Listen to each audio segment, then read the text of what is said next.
All right, guys. Big Rick here with you at the Mountain Monster Garage. Hey, anyway, check it out.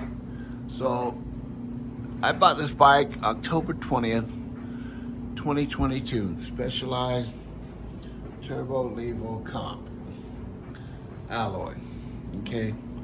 And, so for 2 years, the motor has given absolutely no problem.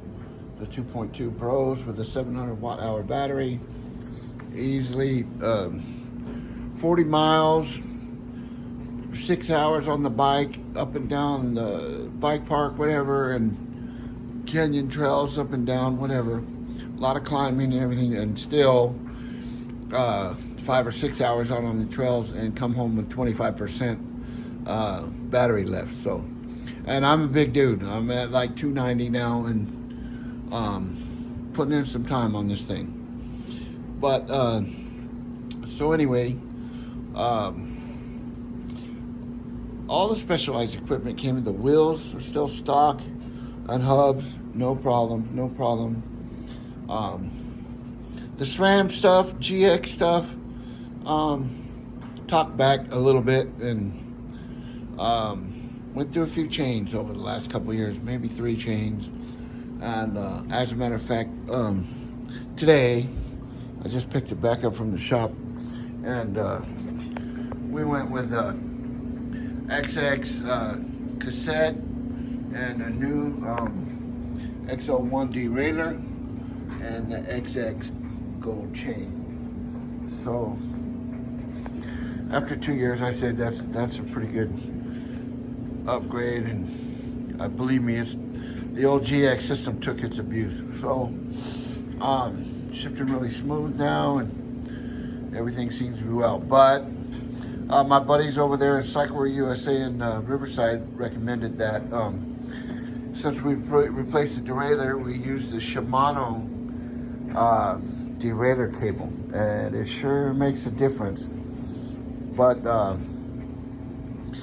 anyway, the obvious upgrades, besides the drivetrain, we got Atlas pedals, Cash Money, and Cascade link kit for 165 millimeter travel in the rear with the 2024 Fox X2, and phenomenal, smooth. I don't think I bottomed it out yet, but as I let some pressure out, getting close. But anyway, we're with the Fox 38 in the front, 170 millimeter travel with the SRAM HUC rotors, front and rear, 220 in the front, 200 in the rear. The next upgrade might be 220 in the rear as well. But running the MTX pads, organics in the front, the yellows or golds, I'm sorry. And then I went back to semi-metallic pads in the rear. Seems to bite quite a bit more. Maybe a little noisy at times, but it's totally usable. The X Fusion dropper post still functions perfectly, and haven't had to do anything to it. WTB Wilderness Trail Bike Silverado saddle, I love it. I've been running I've been running WTB saddles since the late 90s, mid 90s, and that was my first upgrade from the Specialized saddle.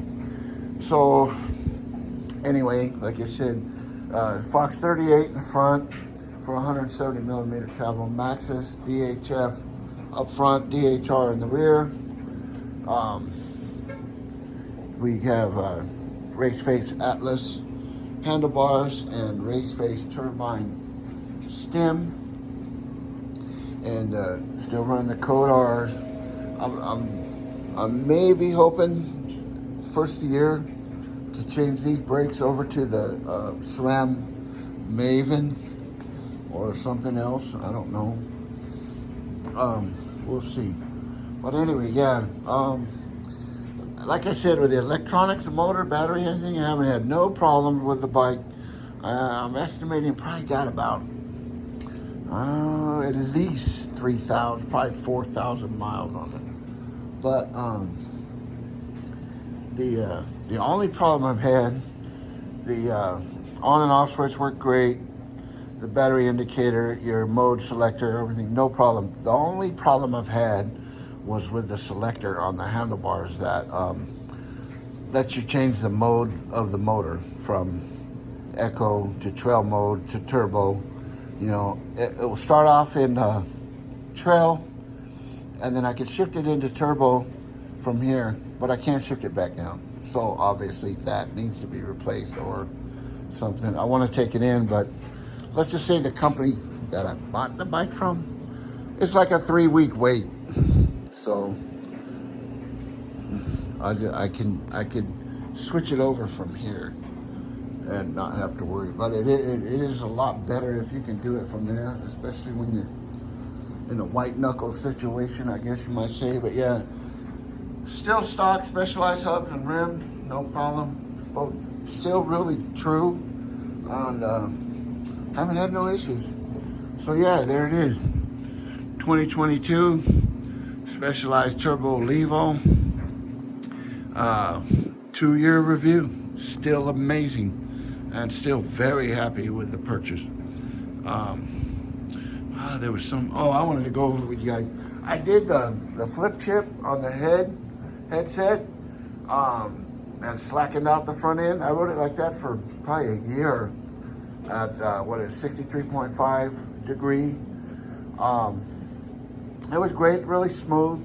Only the thing is, the bike's an S5 and I'm exactly 6 foot.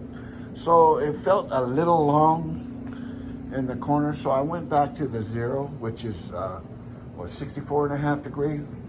And the bike seemed a lot more manageable. It didn't really give up any stability. I mean, you don't even notice it even in climbing, you know, but it did make it a little more agile in the corners. So it still maybe feels a little bit long. And I'm running the short still on the rear, or low, whatever you want to say, a high, I guess you would say, to raise the bottom bracket. So yeah, running good, really love it. Good. Maybe switching it over to low might slacken the front end out and still keep the bike shorter. I'm not sure, but we might give that a try sooner or later. But as of for now, like I said, I do not regret buying this bike, and I would definitely recommend it to anyone. The newer models, I believe, come with the digital TCU unit, you know, and I might just have them replace that and that switch at the same time, and we're good to go. But anyway, yeah, I got another 2 years left on the motor and the battery, so as far as the warranty goes, I can't be more pleased with the bike. But it has been a lot of fun, man. And you know, this is Vicky's bike, bone stock, still 160 millimeters in the front with a Fox 36 Rhythm, and the Fox float in the rear for 150 millimeters for her height, and the bike's been really good for her. So absolutely no complaints. We bought them the same time, same day, still running like a champ. So anyway, hey, thanks for tuning in at the Mountain Monster Garage. But anyway, yeah, you guys have a good one, man. Definitely, if you're in the market for a bike, go check out the Specialized, especially the e-bike. I don't think it gets better than this, honestly. So, hey, you guys have a good night. God bless you all, and thanks for stopping by. Adios.